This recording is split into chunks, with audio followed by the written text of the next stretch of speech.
Section 6.5, proving rectangles, rhombuses, and squares. So today we're going to talk about the basic properties to show that a quadrilateral is a rectangle, rhombus, or square. So the first one we run into is this theorem here that states that if the diagonals of a parallelogram are perpendicular, then that parallelogram is a rhombus. So if you have perpendicular diagonals, you have a rhombus.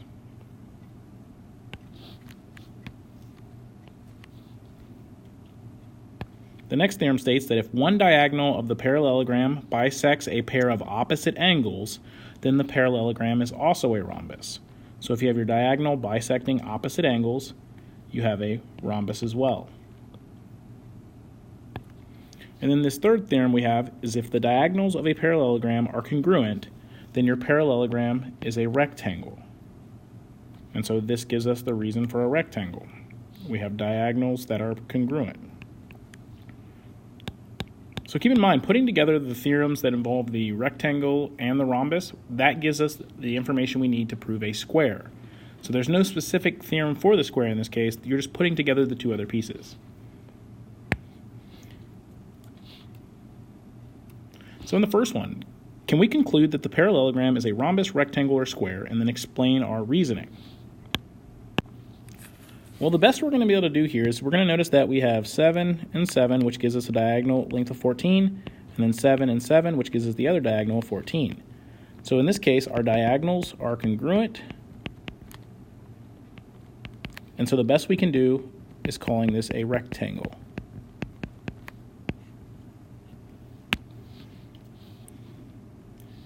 In question B, we should notice that we have a 90-degree angle, so we've got perpendicular lines here at the intersection of the diagonals. So that means our diagonals are perpendicular. So the best we can do here is a rhombus.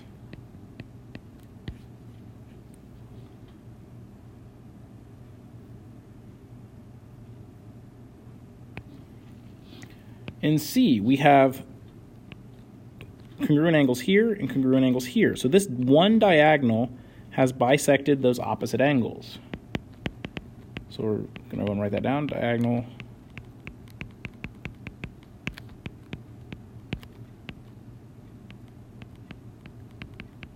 And so what this tells us is that theorem we just learned, this has to be a rhombus.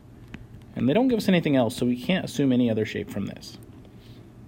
But this last one, example D here, we've got diagonals here, that this piece is congruent to this piece, but it also is congruent to that piece and that piece. So the first thing I notice here are that my diagonals are congruent, but I also notice this right angle symbol. So it also means my diagonals are perpendicular. Well, the top one gives me the rectangle. The bottom one gives me my rhombus. And so putting those together, this is going to be a square, because we said a square possesses the properties of both.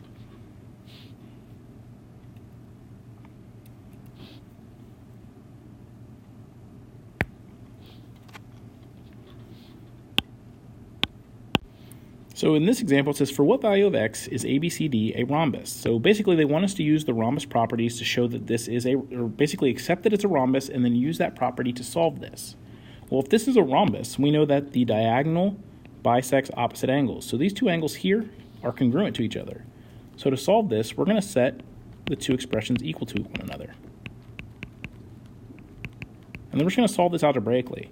I will subtract the 4x over. I get 2x minus 2 equals 8. I'll add 2. I've got 2x equals 10. Divide by 2, and I get x equals 5.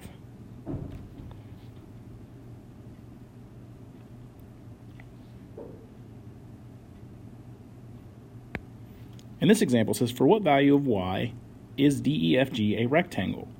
So remember, in rectangles, they tell us that the diagonals are congruent.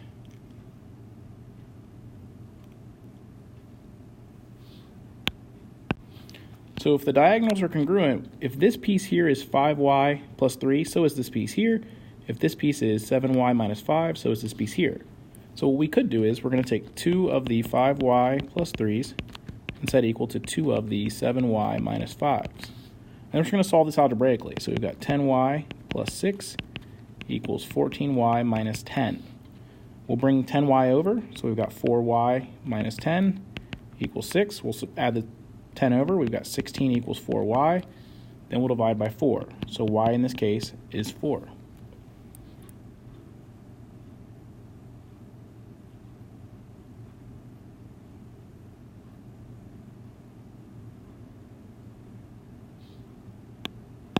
We could have also gotten by here by just taking 5y plus 3 equals 7y minus 5, but in this case it's a little nicer to go ahead and double it up. Good math practice. All right. From there, now we're talking about figuring out what kind of polygon you're looking at in the coordinate plane. And in order to determine whether you're dealing with a rhombus, rectangle, square, or parallelogram in the coordinate plane, or even triangles in this case, you need to know the following things. You need the distance formula, the midpoint formula for some, and then the slope formula, all of which we've learned previously. So make sure you have these just in your mind ready to use. So here, coordinates of ABC are 0, 1 at A, 0, 1, so A, and then 4, 4 for B, and 7, 0 for C.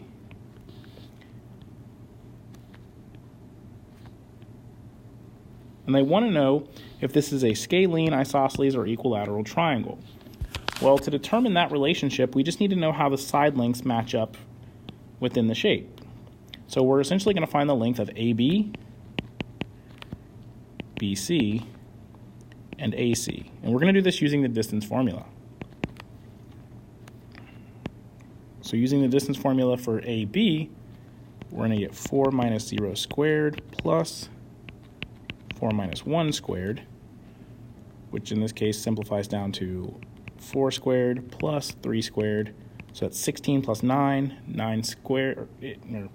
So 16 plus 9 is 25, square root of 25 is 5. So the length of AB is 5. Then we do the same thing for BC. Well, we're going to use the distance formula again. So in this case, you've got 7 minus 4 squared plus 0 minus 4 squared. So that's going to give us 3 squared plus, in this case, negative 4 squared. So once again, that's 25. Square root of 25 is just 5. So we know it's at least isosceles at this point because we have two congruent sides. And then we look for AC. So AC in this case is 0 minus 7 squared plus 1 minus 0 squared. So that's essentially negative 7 squared plus 1 squared. That's going to be 50 squared, or sorry, 50, the square root of 50, which in this case, we'll just leave as the square root of 50 because the value doesn't actually equal 5, so we're not worried about it. So in this case, the best we can say for this particular triangle is that it's isosceles. And we know that because AB and BC are equal to each other.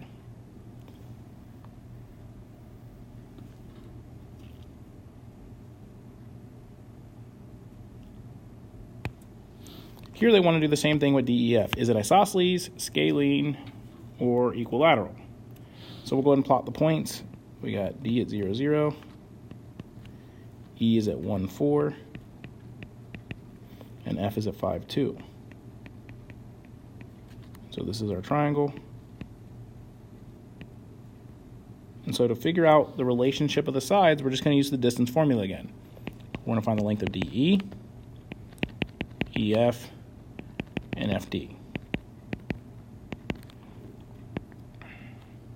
So for DE, we're going to take 1 minus 0 squared plus 4 minus 0 squared, which in this case, 1 squared is 1, 4 squared is 16.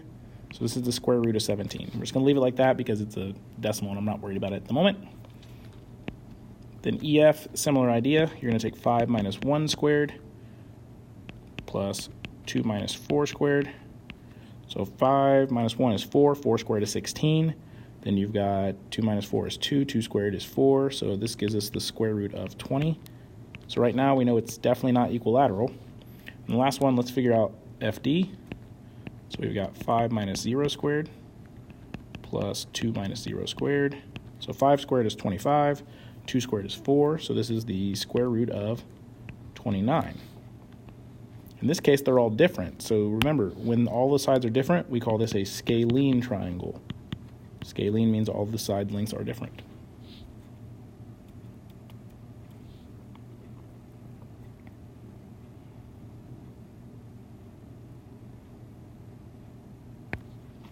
Here, this wants to know if ABCD is a rhombus. So we're going to check and see if ABCD is a rhombus. So let's go ahead and plot this first. So -2, 0, we got a point here. So there's A, 0, 4, puts B here. 4, 5, puts us here. And then 2, 1, puts us here. So if we're trying to prove this is a rhombus, we could do this the long way and figure out the length of every side, or we can remember one of the key properties here, that for it to be a rhombus, the diagonals need to be perpendicular. So really what we're going to do is we're going to find the slope of the diagonals, in this case the slope of BD and the slope of AC, and we're going to compare them. So remember, diagonals would run this way. Here's one, and the other diagonal would be here. And we're trying to see if they're perpendicular, because that's one of the properties of a rhombus. So in this case, let's figure out the slope of BD. Well, the slope of BD, using the slope formula, we take 4 minus 1 over 0 minus 2. That's going to give us 3 over -2, or essentially is a -3/2. Then we'll find the slope of AC. Well, AC, we would take 5 minus 0 over 4 plus 2, which is going to be 5 over 6. So these are our two slopes, and we'll notice that these are not opposite reciprocals. So not perpendicular. In this case, ABCD, not a rhombus.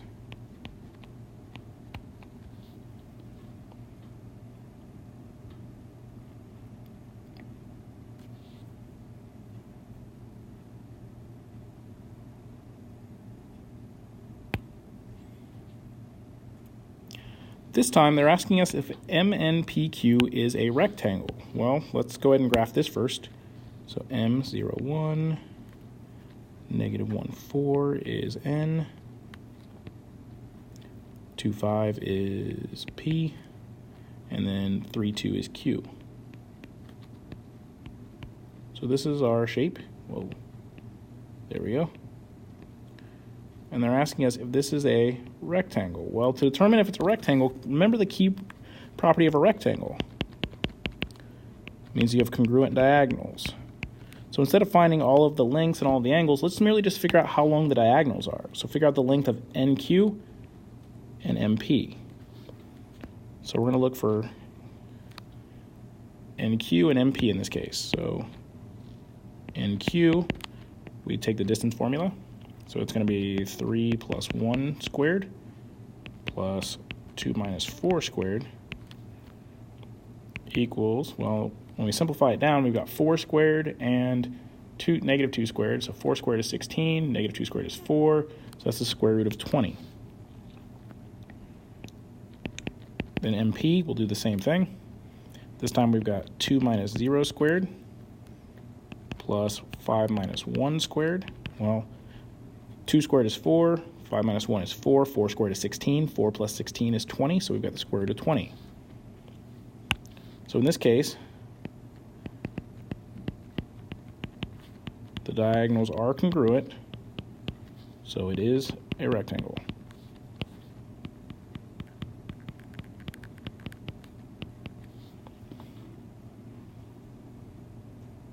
But however, this problem is two parts. It then asks us, after it's a rectangle, it wants to know, is it a square as well? Well, think about this carefully. In order to be a square, it has to have both properties of a rectangle, which we know it already does, but it also needs the properties of a rhombus. Well, remember, to figure out the rhombus, we have to see if the diagonals are perpendicular. So let's test the slopes of the diagonals. So we'll say slope of NQ in this case and slope of MP. So we're going to use our slope formula. So NQ, we've got 4 minus 2 over -1 minus 3. Well, it's going to be 2 over -4, which is a -1/2. Then MP, slope would be 5 minus 1 over 2 minus 0. Well, That's 4 over 2, which is just 2. All right, so in this case, we should notice that these are opposite reciprocals.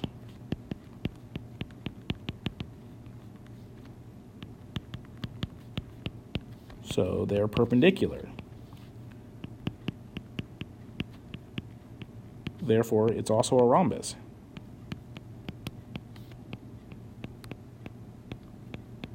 Which means it is definitely a square because it has both the properties of a rhombus and a rectangle.